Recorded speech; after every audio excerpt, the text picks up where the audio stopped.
This episode of Ask the Buffalo is brought to you by Samsung Smart TV. On this episode of Ask the Buffalo, it's going to be pretty much all Apple. We're going to talk about WWDC and what we might see. The rumor mill has been churning out some juicy iPhone 5 tidbits. I'll tell you what you can expect, what we can see from iOS 6, the next version of Apple's mobile operating system, and what we might see from the hardware side, so whether or not it's new laptops, desktops, or perhaps both, and what it's like to work at Techno Buffalo and work for me. This is Ask the Buffalo. I'm John Rettinger. Let's go ahead and get started.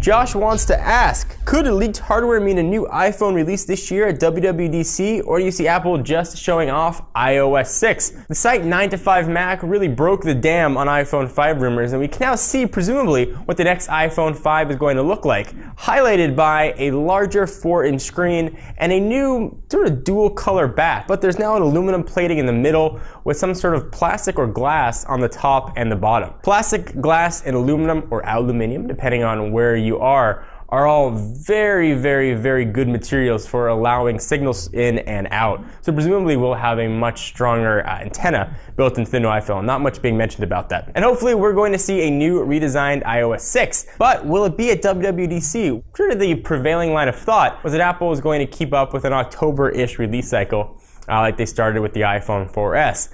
But where there's smoke, there generally tends to be fire. And these products that we're seeing look very close to build ready. The awesomely named Love Alba She's Hot asks, John, despite the possibility of iOS 6 adding Android-like features such as widgets, what new features do you think iOS 6 will bring? So I'm hoping that iOS 6 is going to be a relatively complete overhaul of the iOS interface. But if it's not broken, don't fix it. So a little bit unsure what Apple's going to do. What I do think we are going to see, though, and not as sexy as some might have hoped, is have iOS 6 be all about the APIs. Tim Cook has said we've only just scratched the surface of what Siri can do. I think we're going to see Siri being used for a ton of not only core applications, but third-party applications. So you can take out your phone and say, Siri, set to vibrate. Your phone's set to vibrate. Siri, set to ring. Go ahead and set it to ring. Siri, turn off Wi-Fi. All kinds of core functionality into the phone, but I also think we're going to be able to use that now across third-party apps. So you hit it, Siri, check me in on Foursquare.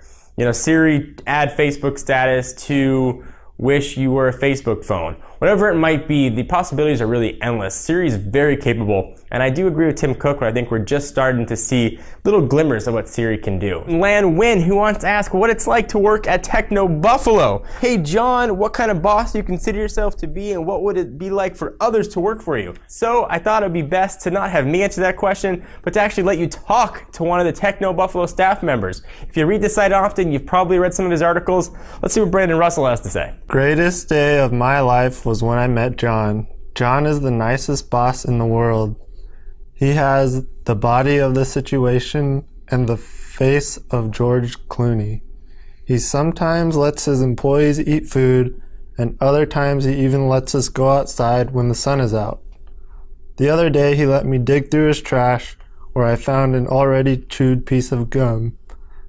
He's so dedicated to his employees that he calls us in the middle of the night to tell us what great work we're doing day in and day out.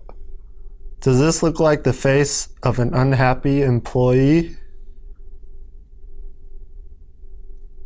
Want to take a quick minute to thank our friends at Samsung and their new lineup of smart TVs. Introducing Samsung's all-new Smart TV with smart interaction technology plus innovative ways to help you explore and locate smart content. The built-in microphone on the Smart Touch remote control, voice and gesture controls, face recognition, and the Smart View mobile app all provide unique ways to interact with your TV. Cutting-edge TV apps and new signature services plus web browsing enhance the TV experience. Right now, you can experience advanced overall performance, from improved motion clarity to faster web access. In the future, you can upgrade your TV's performance and functionality with the Smart Evolution Kit. Learn all about the features found in the Samsung Smart TV at facebook.com/SamsungTVUSA.